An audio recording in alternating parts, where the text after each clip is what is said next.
எதையும் வண்டி நிறுத்தி இருந்த இடத்துல என்னமோ சத்தம் கேட்டதுன்னு பார்த்தா யாரோ டிராக்டர் ஓட்டிகிட்டு இருந்தாங்க பாருங்க. டிராக்டரு மழை பெஞ்சிருக்குது, இங்கே ஸ்ப்ரிங் டைமு, எல்லாம் விவசாயம். இப்போ தான் நம்ம ஊராட்ட எல்லா நேரமெல்லாம் விவசாயம் பார்க்க முடியாது, 3 பட்டம்லாம் கிடையாது.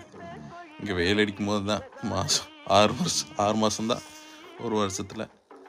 ஐயன் நேராக உழவு போட்டு குறுக்கொலை போட்டுட்ருக்காரு பாருங்க. நைட் 8 மணி ஆச்சுங்க, ஜம்முன்னு போட்டுட்ருக்காரு. 5 கலப்பையும் என்னன்னு தெரியல. இனி அதுக்கப்புறம் சன்ஃப்ளவர் ஆட்டை இந்த ஊரில் ரேப் சீட்டுன்னு ஒன்று வச்சு விடுவாங்களாட்டிருக்கு. இங்கே தான் இந்த நேரத்தில் விதைக்கிறது பாருங்க. சூப்பராக இருக்குது, பரவாயில்ல.